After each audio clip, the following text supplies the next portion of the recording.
Hey everyone, and welcome to episode 30 of Death Space Filling the Void. I'm recording this on Sunday, the 23rd. Watching a little NFL football. Football, I don't know why I said it with a like that. It's definitely been an indoor weekend. We had an ice storm here in Charleston, which a lot of the businesses were closed. It's just hilarious coming from the north. I mean, it is a safety precaution, but it's a little bit of ice. You know, if we just drive a little safer, we'll be okay. But yeah, great excuse to kind of just hang around the house and watch movies and the NFL playoffs. All that except our poor Ollie. Ollie's our puppy. Went to the vet yesterday. I was there for like 4 or 5 hours. He's got to go back again tomorrow. They don't know what's going on with him, but he's not eating and something's bugging him. Probably something in his stomach, and so a bunch of tests done, and we'll see. We'll see what happens, but it's heartbreaking to watch your little puppy not feeling well.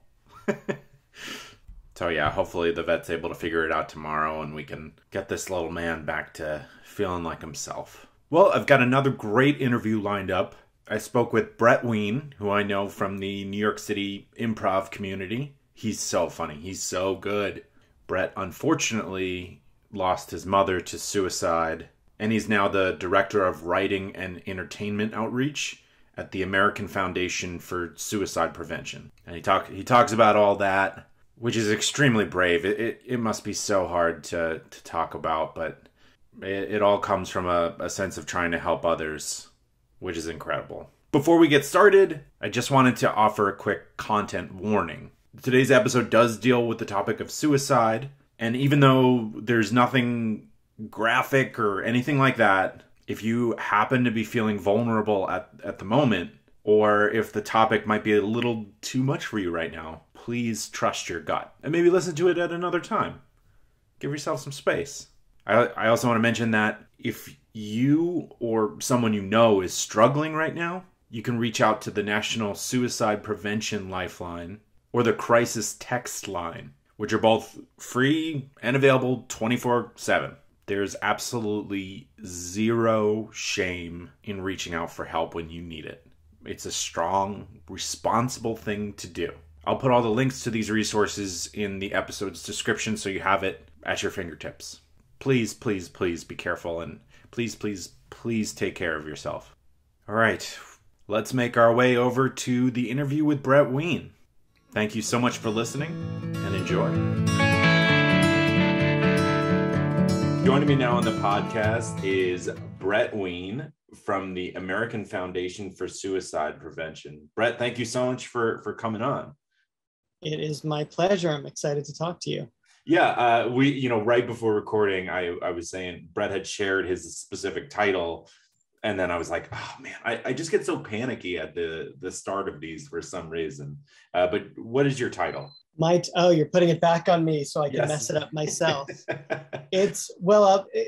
My current title, and here's me trying it out myself because it's a mouthful, is the Senior Manager of Writing and Entertainment Outreach. And what that means is I had started at AFSP about not quite 7 years ago. And I used to work in book publishing, and I began as the senior communications writer working in our national headquarters. We have local chapters in every state. And what my job does is I work on virtually any piece of writing that you can imagine, whether it's web copy or education programs or working on national campaigns, things like that. It could be the Peoria chapter. We don't have a Peoria chapter, but like the Peoria chapter just found out they got free radio space. Do we have 30, 60, 90-second promos for this specific education? No, we don't. Okay, well, they need it in the next day or the next 3 hours or whatever.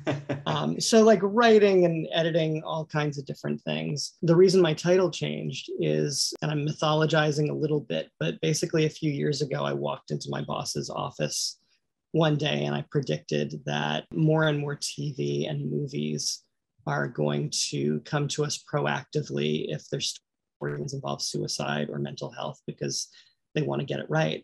And in some cases, they're probably scared of getting it wrong because of the backlash. We cut to today, and a large part of my job has become working with TV and films, giving them feedback, looking at scripts, working with their writers' rooms, looking at footage and telling them what we know from the suicide prevention research as a field. There are things we know in terms of storytelling, kind of in the same way we know a lot of things about safe reporting and journalism when it comes to suicide. And that is basically that nothing you put on screen is going to make the average person suddenly want to kill themselves. But for people who are already in a vulnerable state, who may really not be doing well, there are certain things about the way you either report in the news about suicides or the way you tell stories about it on TV or in movies that can be dangerous for people who are already not doing well. And so I've sort of created that role around myself, which is, and we can talk about how just working at AFSP in general is really personal for me, but to get to involve my sort of storytelling and entertainment background is really kind of amazing. Yeah. And we know each other a little bit through the New York City improv and comedy scene. So for people that don't know Brett at all, like that's such a fun and important role that you've created for yourself. So congratulations. Thank you. Yeah, it's a lot of hard work, but I love getting to be this guy who's sort of quietly behind the scenes, having an impact. I mean, I remember just sometimes for people who have been impacted by that, sometimes it's literally just a line of dialogue or something, or the way characters respond to that sort of thing in a story can have a big impact on how you feel or how someone might think about it in their own lives. So I love being like the silent puppet master. Or sometimes it's just a matter of making it safer than it would otherwise have been. It's not always about like, oh my God, thanks to my feedback, this is a wonderful exploration of mental health. It's sometimes about, oh my God, this movie that's dropping, it's going to be really dangerous, but here I've gotten them to edit it slightly so that it's not anywhere near as dangerous.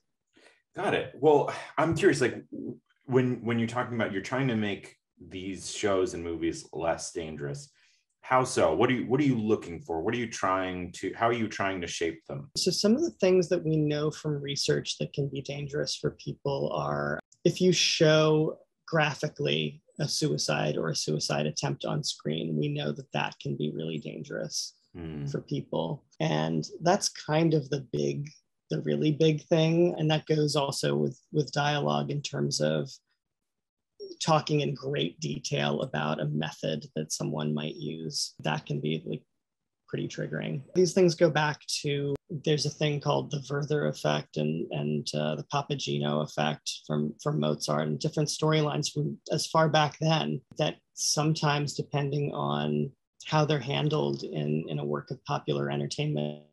And then it really just comes down to, it's not a simple kind of set of specific, that's sort of the big thing, but it gets into real subtlety in terms of, does the story involve a universe that seems totally hopeless, or is it one where help is available, whether the character realizes it himself or not? It's not a situation where I ever want to be like a network censor or something. It's about really exploring what the voice of that show or movie is. I don't want people to feel constrained. We want people to feel encouraged about exploring this stuff and just finding creative ways to just avoid those little landmines that might be dangerous. It really depends on the specific show and what their voice is. Yeah, it's got to be extremely subjective, exactly what you're describing when it comes to tone or the circumstances of it. But nonetheless, it's good to have someone such as yourself taking a look at it, because people who are just writing shows really may not have any idea what they're doing when it comes to talking about suicide. Yeah. In my experience doing it, most of the time it's not that they want to do anything dangerous or what. My favorite moments are, and this is how it generally goes, is that sometimes just in talking to me and finding more out about what the field of suicide prevention knows about it in a scientific way, and what leads someone to possibly attempt or take their own life. Often I will leave meetings with writers getting like really excited with new possibilities. So good. it's very rarely a situation of feeling pushback. They want to get it right, and it's generally not a matter of me saying no, you can't do this. Mm-hmm. It might just be little things. Maybe it's a wide shot. Maybe this is over audio. It's usually not about showing that specific moment Mm-hmm.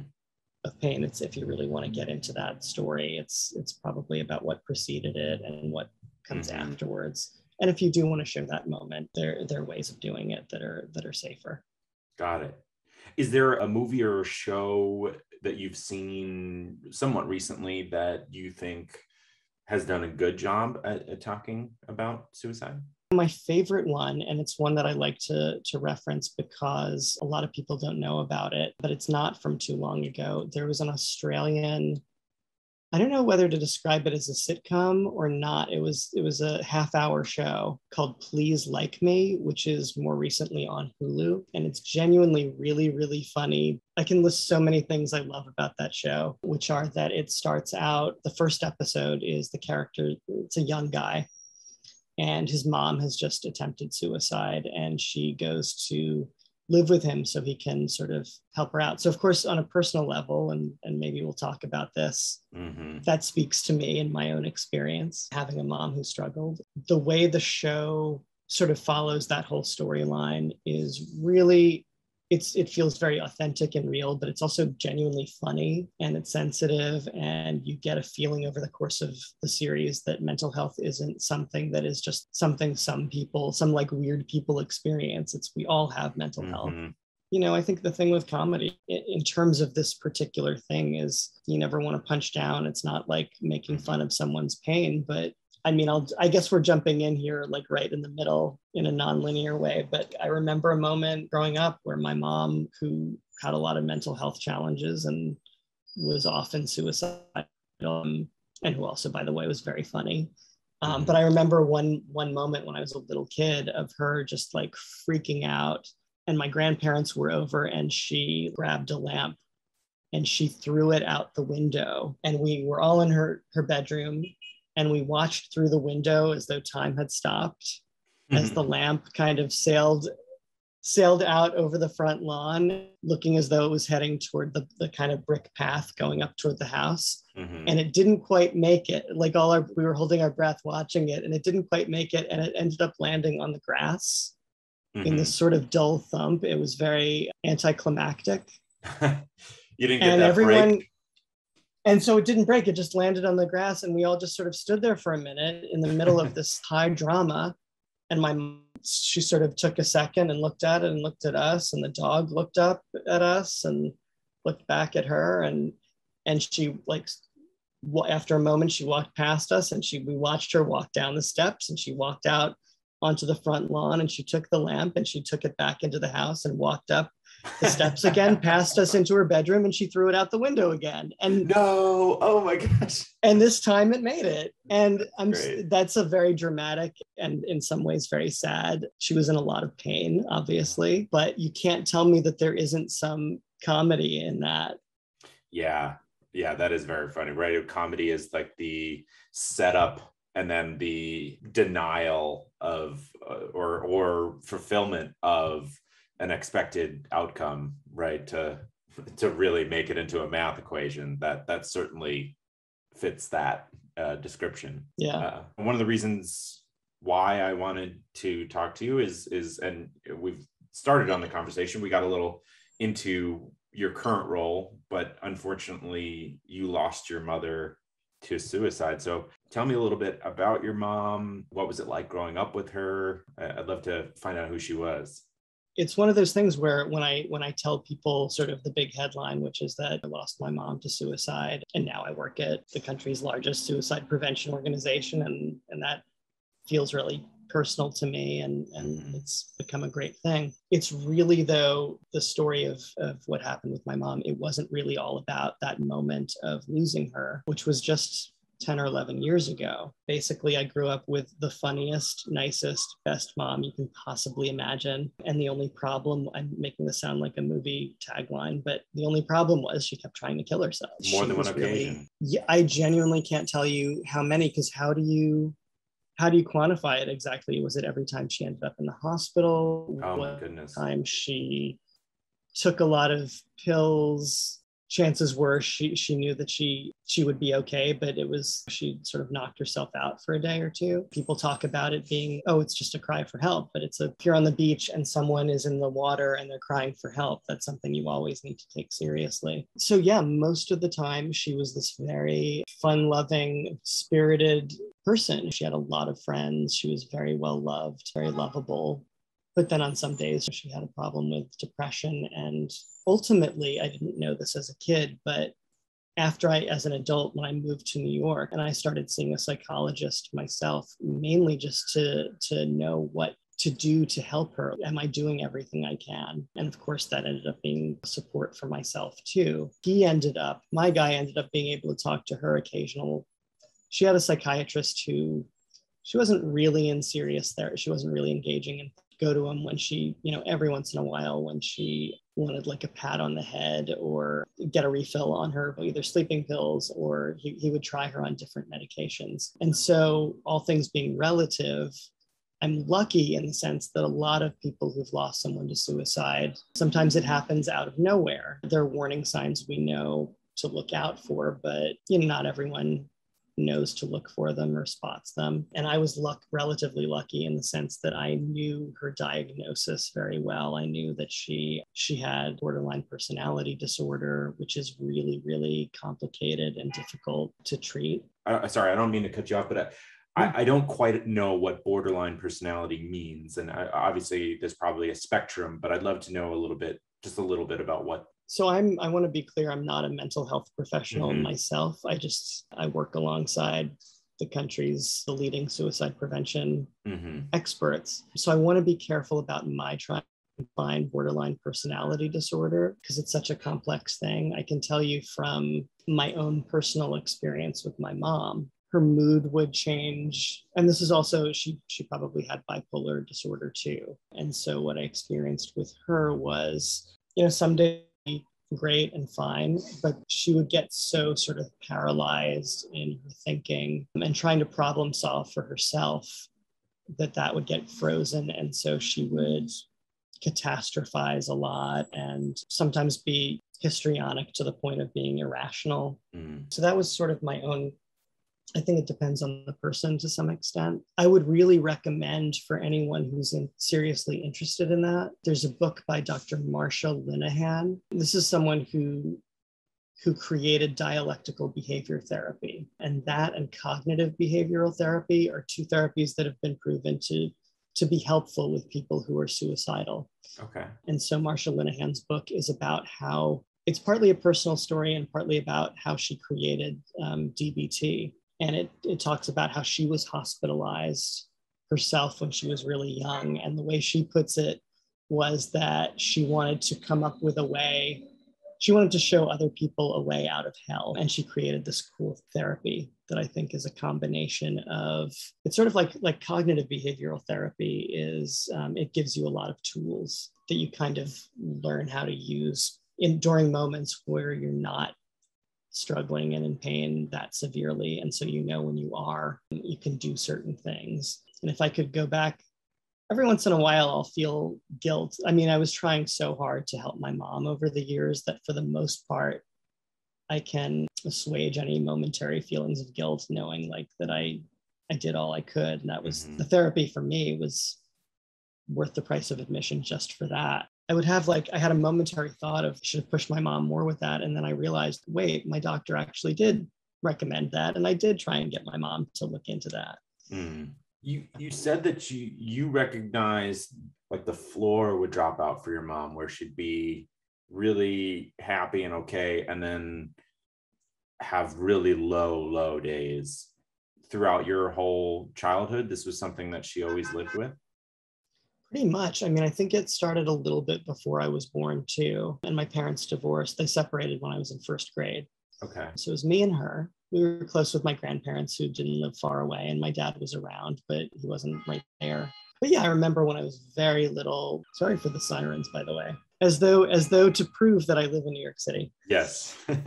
For the most part, she was like the best mom in the world. But there were days where it was her situation was more complicated than just depression, I think. Mm-hmm. I found out, but she'd get very depressed, or she would just be lying in her dark room. And the other thing that feels weird to say that it's interesting, because I lived through it and she lived through it, but I think one of the other interesting things about her story is that, we had plenty of money. We lived in a very wealthy area. She had a hard time figuring out holding down a job, even though she was very, very smart and could have been really successful. She had a hard time with that.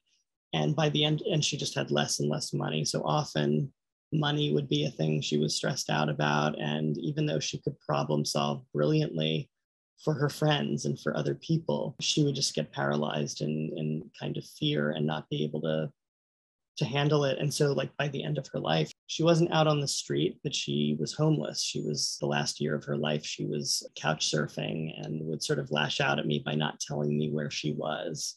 Oh my gosh. So it was really nightmarish. And even growing, it got more and more dire later on. But I went to this, my school, it was really important to me that I preppy private my little penny loafers, but there were some times where it was like a little touch and go whether we would have food. It went back and forth wildly. Oh my So God. it was very much part of my experience was that made it difficult was I was the child, she was the adult, but I wasn't able to sort of put my hand on the wheel because there was no reason we should have had to go through that. And yet her illness kind of made it really, really difficult. Yeah, my gosh, that sounds so hard. I mean, I'm also not a medical anything, but having mental health issues and then money problems on top can only exacerbate the problems. I mean, it helps things unravel. I mean, I definitely have anxiety, but people obviously have more pressing issues. And I know for me, like when times I've had money issues, like anxiety is just, it fills the void where calm thinking could also be. It just makes things so much worse. So I'm sorry that you guys went through that. Well, thank you. Well, did she ever talk about her mental well-being throughout her life to you?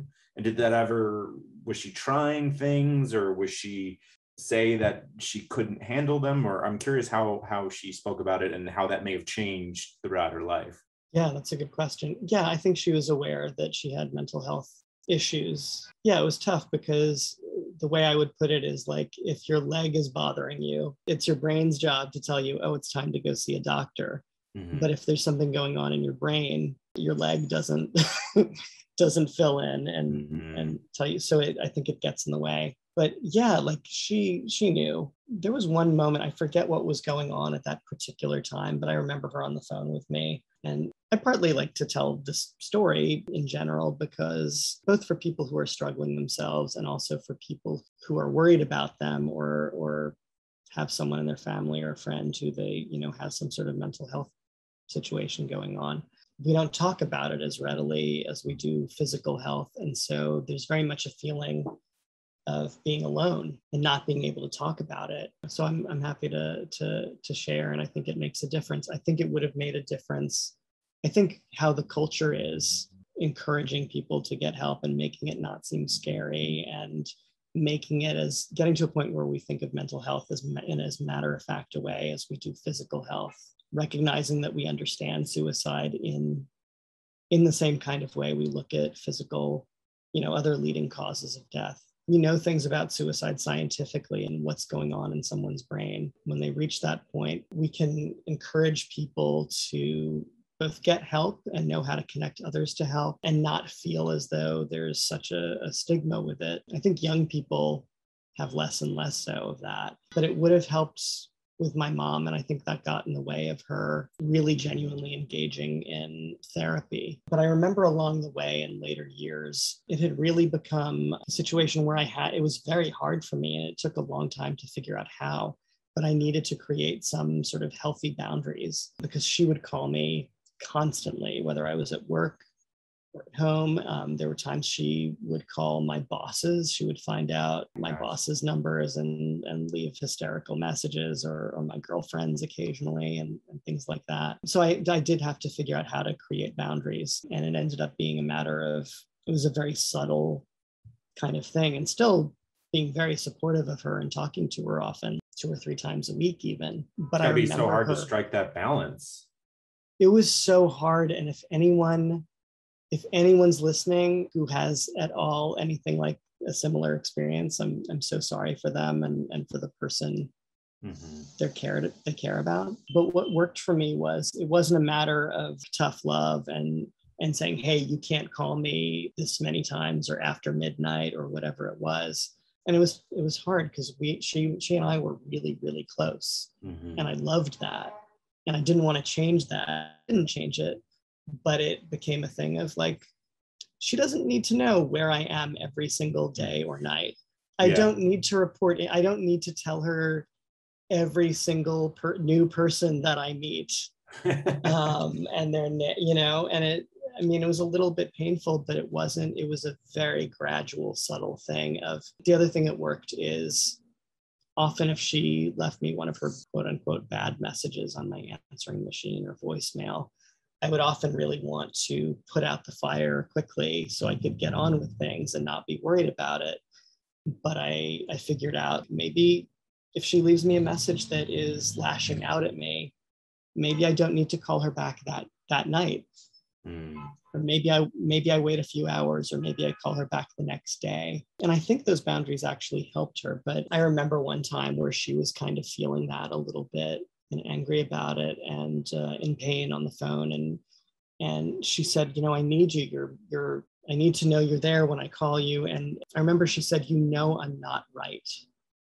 Meaning, there's something wrong with me. And that just like my heart so much, and it still hurts thinking about. And it was frustrating though at the time, because it's like, yes, and there's no shame. Even as a little kid, I knew something wasn't right and that it wasn't her fault. And it felt weird because with a physical illness, you'd be able to tell other people and get support for that. And I remember the frustration though, which was also fair, was like, yes, we both know we both know something's going on, and all I'm asking is for you to show up at your shrink's office every week or two, and just all I can ask is that you show up, but you're not doing that.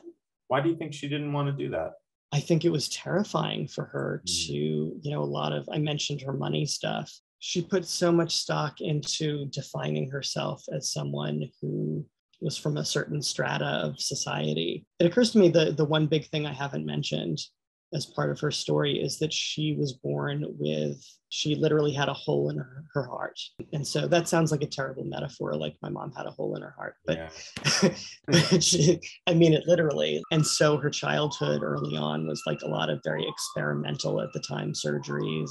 And by the time she was a teenager, she was okay. But I think that affected her a lot.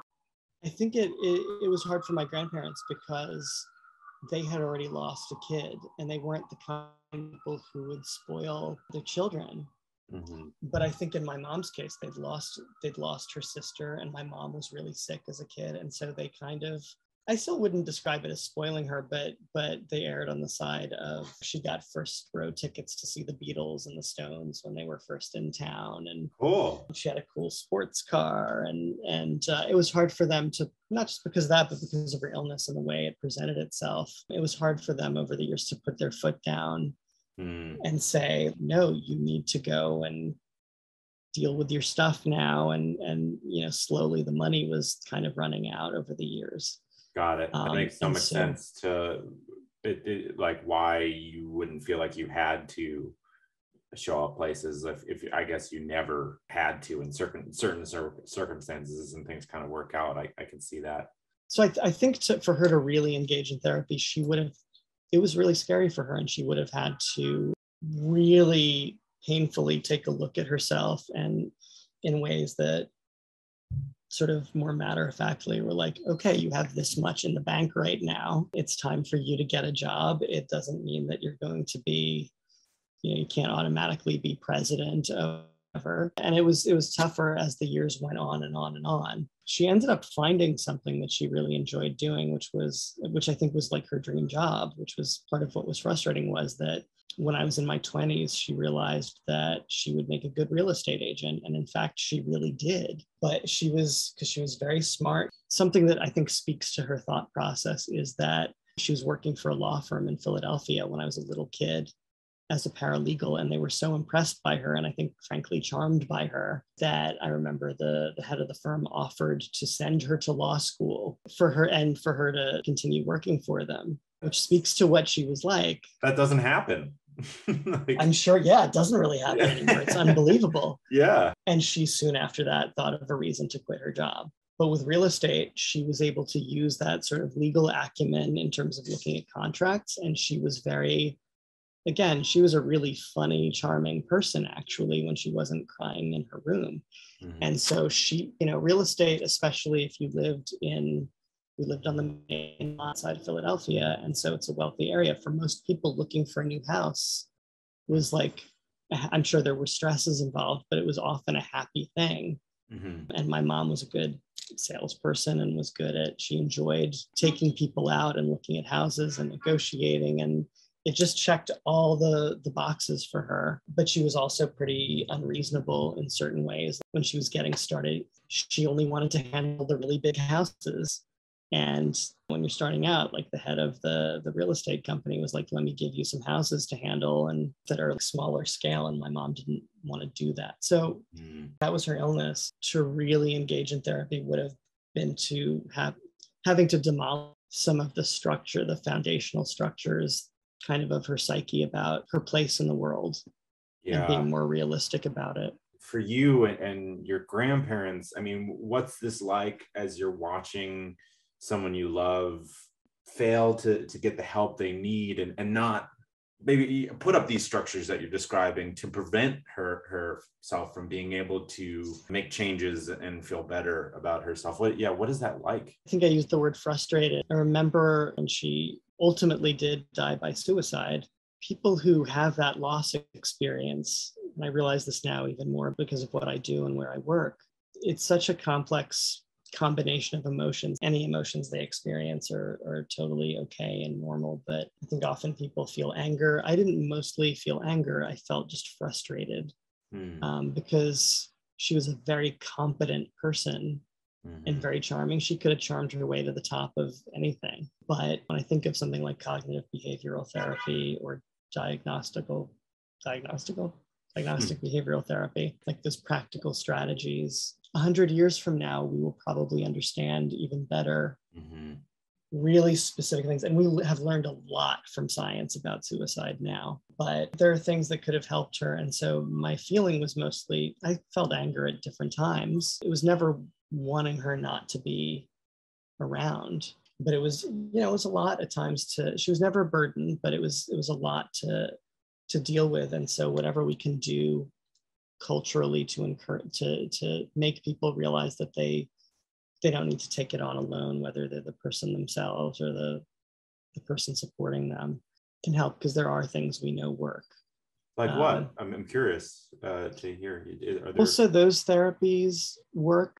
I think I honestly just feel like culturally, if we can make it a thing where even people just taking mental health days at work and realizing that our mental health really is a real thing. We've proven through research that for most people, either therapy or medication are helpful. And yet people still, there's kind of a stigma with it. You don't go to see your psychologist in the same way you would just automatically go see someone for a physical illness. Yeah, I interviewed someone from the Centers of Anxiety and Depression for a different podcast. And he made the point that you go to the dentist 2 times a year. Why isn't it considered normal healthcare to see a psychologist routinely, like even once every 6 months? And you could do more, but like that gets you in the door, that gets you started. A simple change like that, I think, would go such a long way. And it would, if it was required, the stigma would be removed because everybody was going, right? That's a big thing, in that people don't want to be seen as, I'm doing air quotes, crazy because they're going to see a therapist. That's such an outdated view of therapy. Yeah, I mean, the other thing I want to say is that, not to look at this all with rose-colored glasses, but the fact of the matter is it's not always easy in our country to find help. At the end of the day, help is always available. There's the National Suicide Prevention Lifeline. There is the crisis text line. There's always something, and those are free and 24/7. And there are, if you go looking for it, there are resources like that where help is always available, but it shouldn't be so hard with all the insurance stuff. And one of the other things that AFSP does is we have a public policy office in DC, and we have all these what they call volunteer field advocates for volunteers who want to get involved in sort of political advocacy. They give you templates for emails, and you can just press a button and lets you know what things are going on. It might be something involving mental health parity, which is like the insurance is supposed to cover mental health in the same way it does physical health, and it doesn't always. So that's one of those things that we have to fight for. And so they make it easy to be as involved as you want to be, whether it's just sending an email or if you get really involved in that aspect of it. I was able to go to the House and the Senate, and they set up meetings for our volunteers to share pieces of legislation that are going on at that moment and to share their personal stories in a short way to clarify why it's important. So yeah, you asked what can be done about, I think there's a lot that can be done. There are a lot of things we know from the research about, you can't look at a specific person and say, I'm going to stop Brett's mom from killing herself. But there are tons of things we know statistically work to lower suicide rates in communities. The more I learn about it, a lot of the stuff is sort of deceptively simple in a way. And so like there have been studies that putting simple suicide prevention education in communities, the rates go down. Sometimes it involves temporarily reducing access to means of someone killing themselves. And so we know that putting boundaries up on bridges lower the rates in those communities. And the very reasonable misconception people have is that, someone might say, well, if someone wants to kill themselves and they can't get up on the bridge, or they don't have access to whatever their preferred means are, they're just going to find another way. But all the research, all the gazillion studies have shown that, in fact, if they don't have access to their preferred means, in most cases, they don't go on to die by suicide. And the reason for that is that the specific cognitive state where someone is about to take action and try and take their life, as opposed to just thinking about suicide or even planning, which are different mental states, that specific acute state only typically lasts for a certain number of minutes. Oh, wow. So it's like if the moment passes, if they're not able to get on that bridge or this way or that way, without going into too many different ways of committing suicide, it passes that quickly. Yeah, I think it speaks to I think people are sort of geared innately, the human animal is geared to survive. Just instinctively, if there's a bear running towards us, we run into the cave or whatever it is we need to do. And so I think when someone in a really painful suicidal state is really struggling, part of them subconsciously, I think is often looking for a way out of the state to get help. And so it really, just having people feeling comfortable enough and knowing how to talk about suicide when it comes up. And knowing how to have those conversations rather than fearing that they're going to get it wrong and not having it. Sometimes it really is as simple as someone saying, you don't seem like yourself, and trusting their gut. That is often the release valve that the person needs to finally say, what, I'm not doing well. And that leads to them getting help. And they're, in a way, part of their brain, I think, is looking for those moments. Even just training frontline workers in ERs to ask about that kind of thing as a matter of course. That's often all the person needs to say, yeah, you're the first person who's asked me. Yeah, I actually have been thinking about it. Yeah, I've gone to a bunch of doctors recently, and they've all asked questions like that. And it's been eye-opening because I've never asked that before, but that makes perfect sense that you're here. Maybe this is the time that you feel comfortable opening up and opening the door to getting that care. So that sounds like a great idea. Yeah. Other things like what we call postvention. And what I mean by that is, as opposed to prevention, is God forbid, one of your employees or one of your students takes their life. How do you handle that? There are guides that are available with how to respond to that in a safe And that's one of those moments where someone taking their life in your community, if it's handled badly, it could lead to other people taking their lives, or it could lead to a lot of people actually accessing help and learning more about mental health. For instance, when a celebrity dies by suicide, if the journalism and the reporting on it is really sort of unnecessarily graphic or glamorizes it in some way, that can lead to what they call suicide contagion, where the rates go up. But also, surprisingly, I forget if this was across the board or just in certain areas where the reporting was handled really well.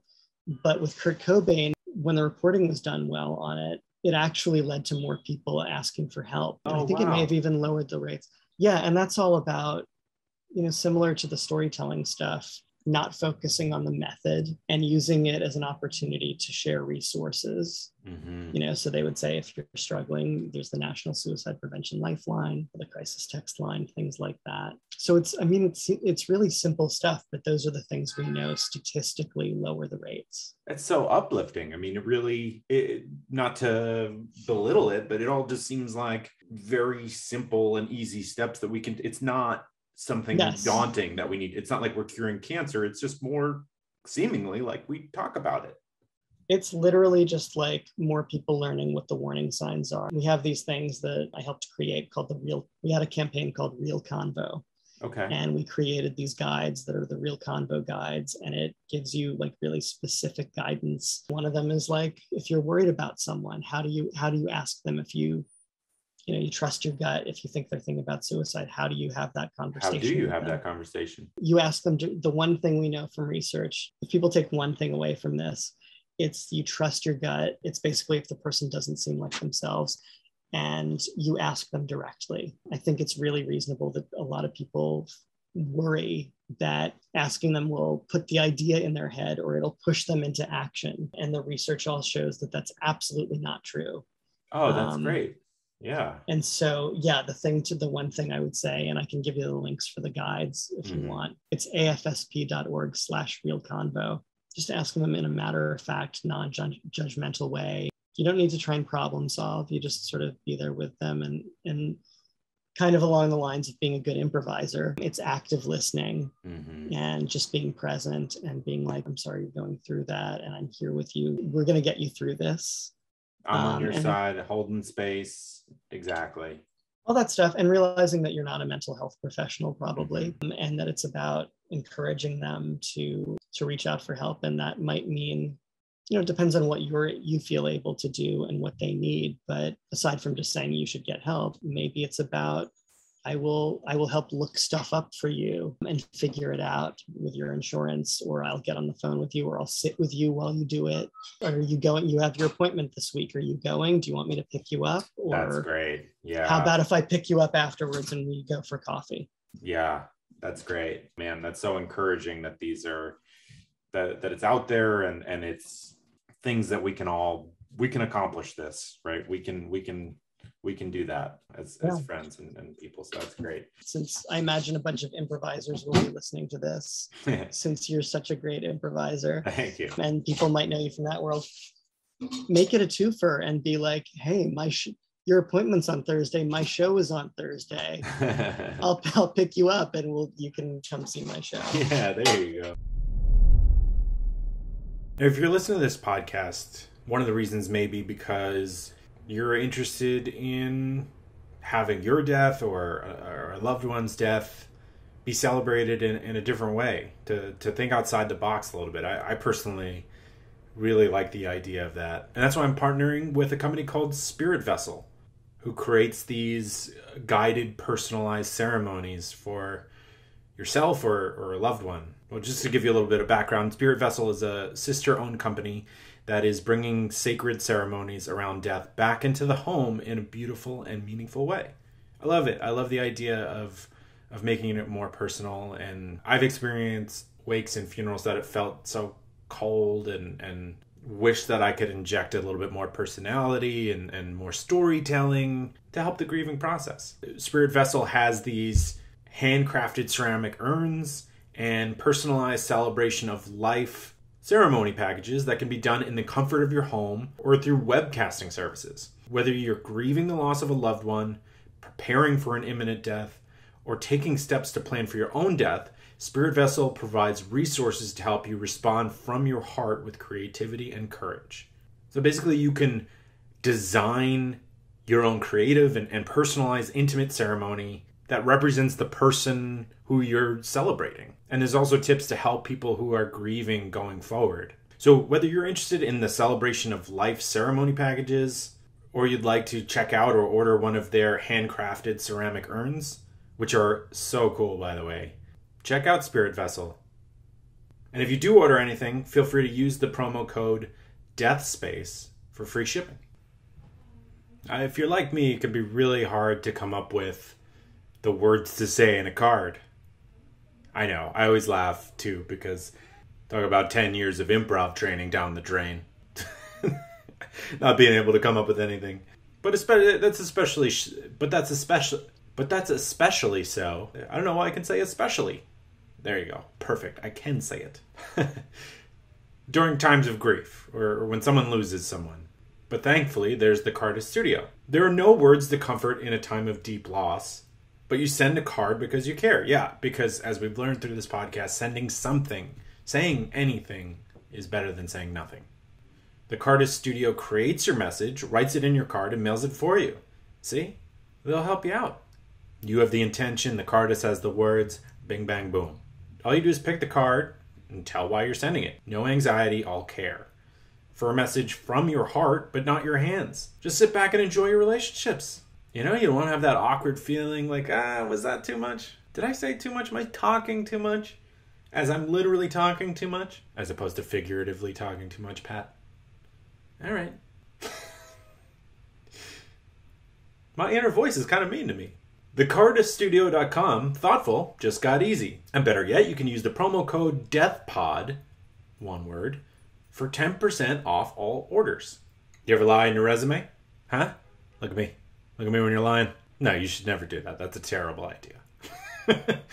But it can be daunting to look at a job listing, see everything that you have and things that you probably don't have.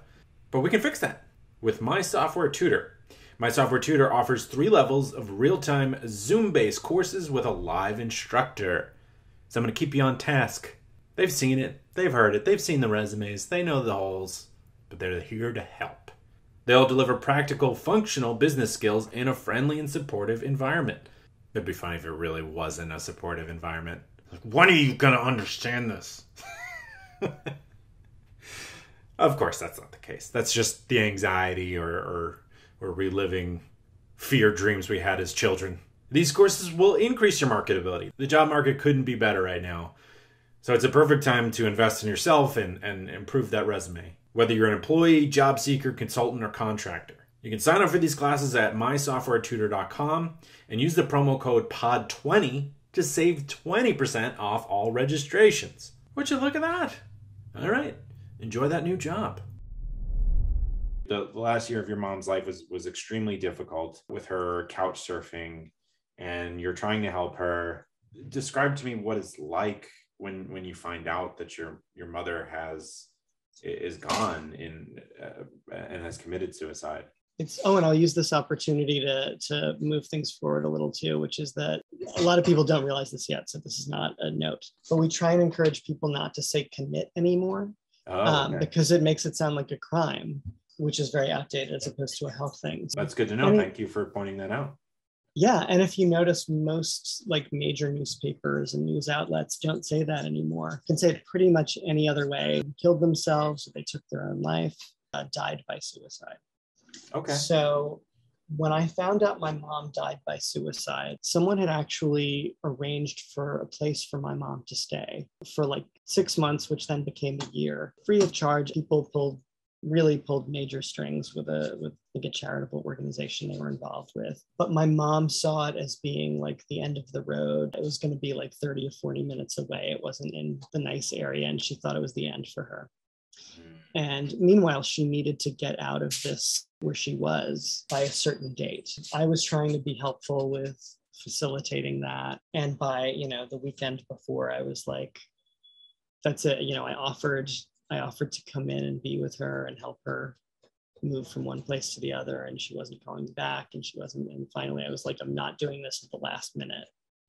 Mm-hmm. And at the time, if this gives you an idea, my wife and I still had a landline with an answering, like a cassette answering machine set up to it, literally just for my mom, because I didn't want to give her my cell number, because I didn't want her to be able to catch me literally at any moment.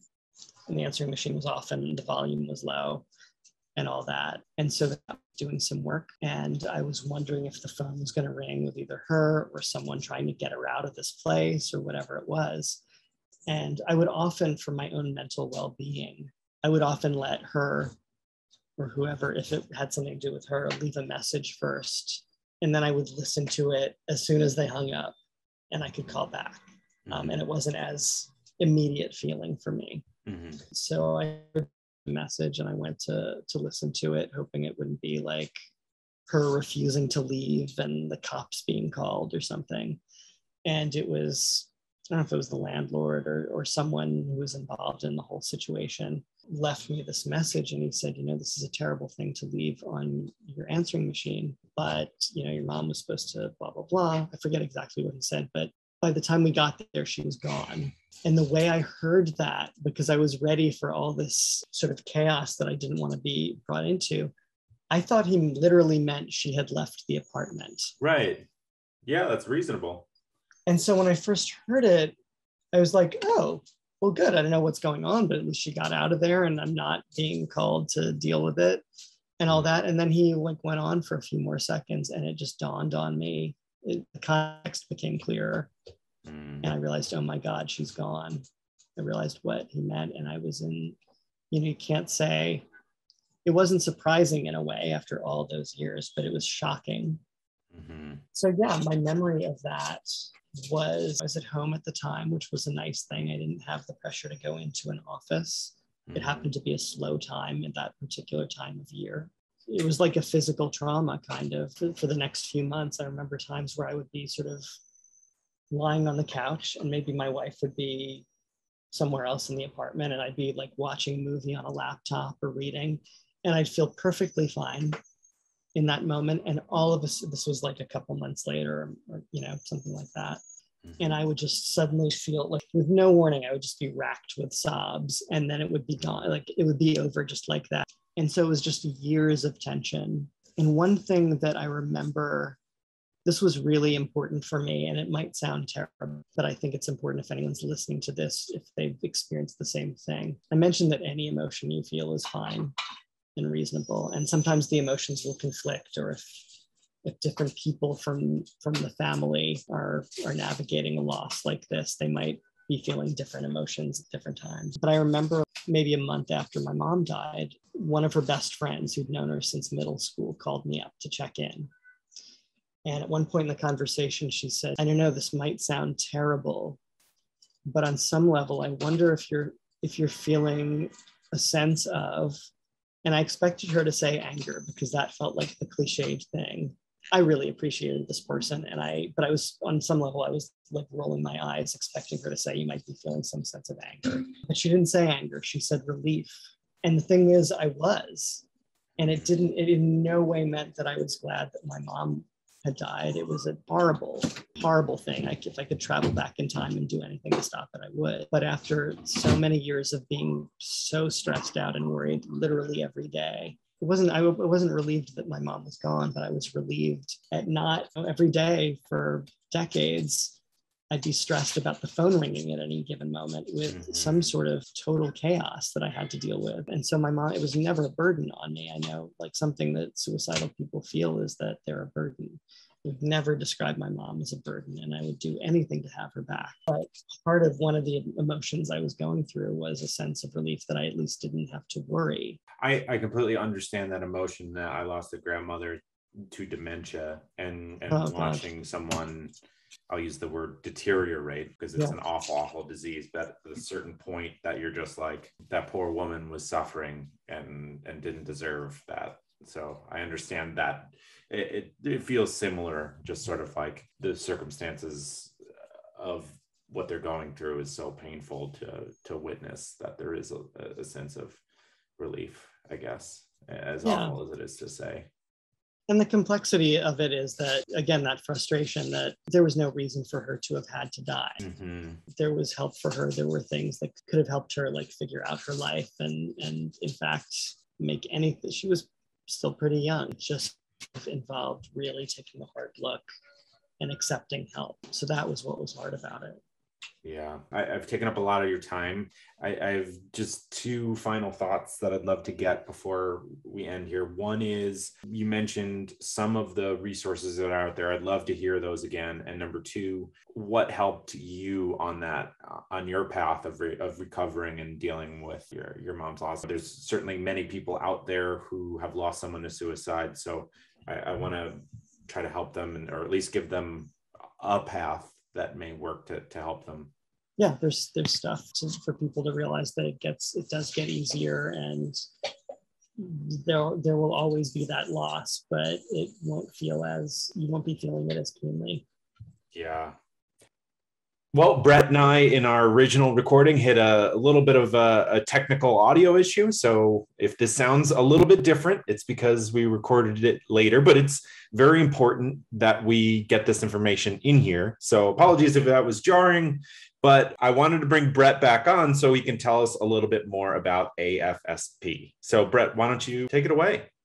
Sure, I'll give you a little snapshot of the American Foundation for Suicide Prevention, AFSP. Basically, it was started in 1987 when a few families who had lost loved ones to suicide got together with a small number of scientific researchers who wanted to learn more about suicide and what we can all do to prevent it.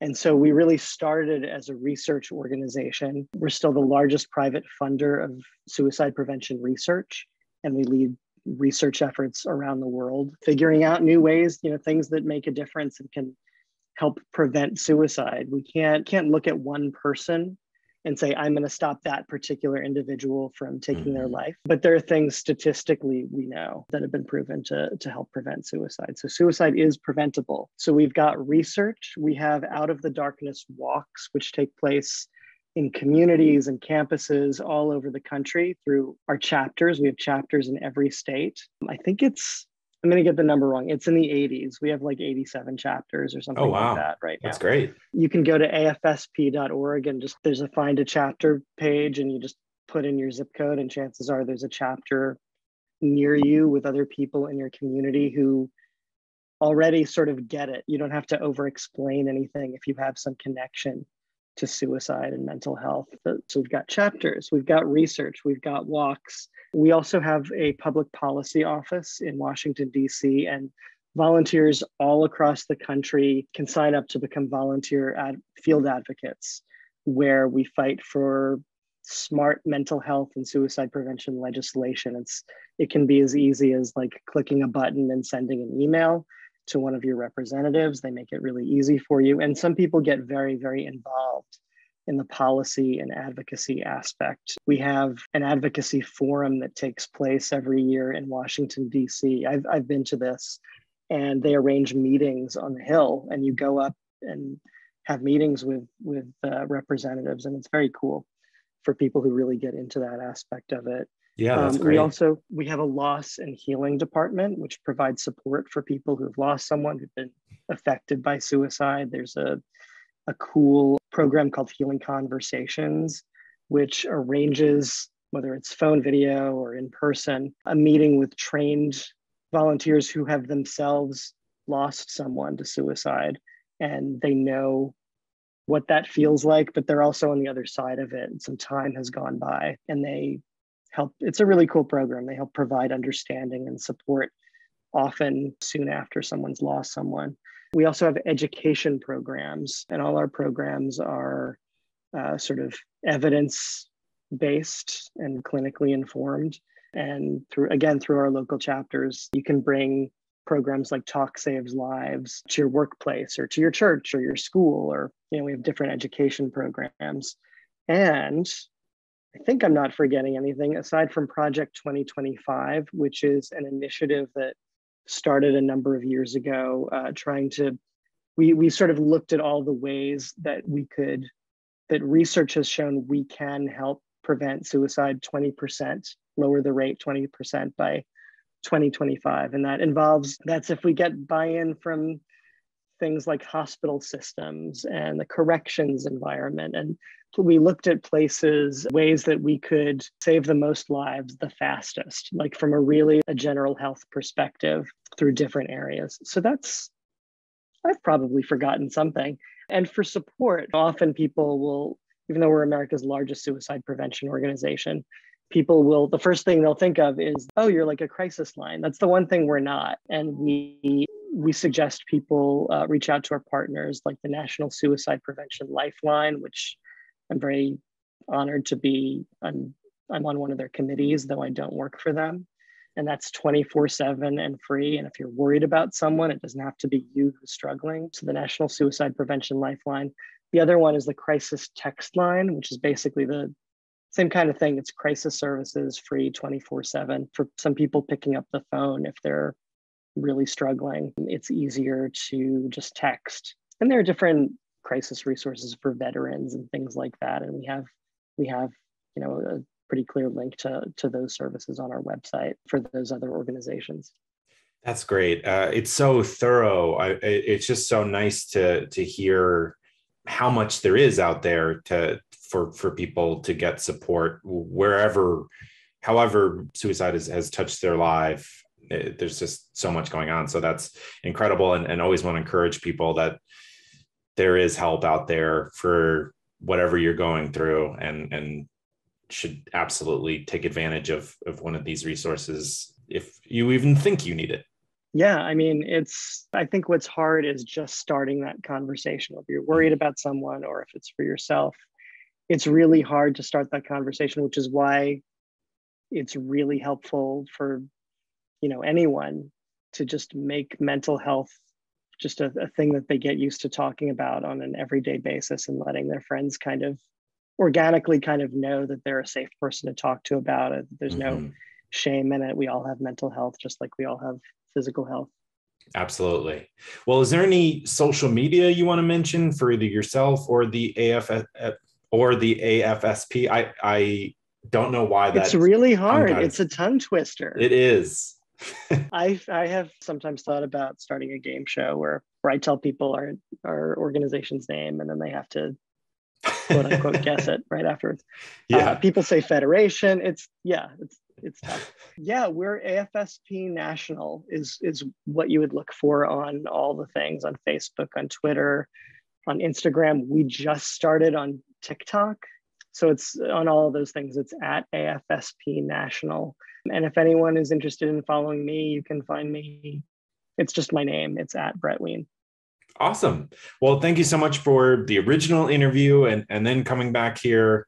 It's your openness and honesty and how brave you are to talk about such a difficult aspect is incredible to see.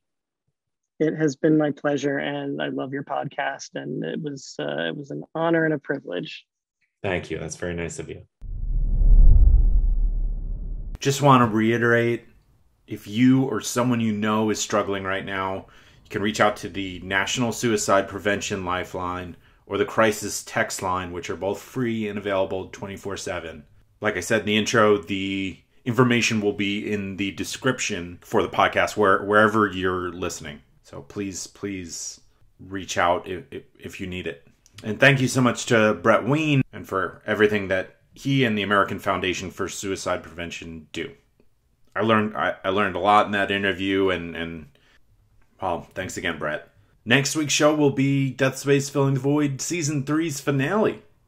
Got a bit of a different one lined up. I'm interested to see how people like it, but it was certainly fun to make, and hopefully people are into it. As always, if you're liking the show, please remember to rate and review it on whatever platform you're listening to it on.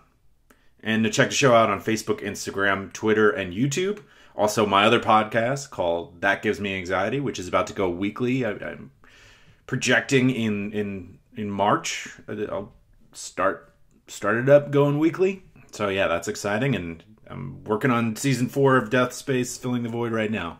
And once again, I'd like to mention and thank the sponsors. Spirit Vessel, use the promo code DEATHSPACE, one word, for free shipping on personalized urns and the Celebration of Life ceremony packages. The Cardist Studio, you can use the promo code DEATHPOD, one word, for 10% off all orders. And My Software Tutor, you can use the promo code POD20 for 20% off all orders. Thanks again to all those companies. Well, have a great weekend.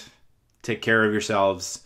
And I'll talk to you on Thursday for the season 3 finale. Yeah. Oh, my voice got real high there. What a range.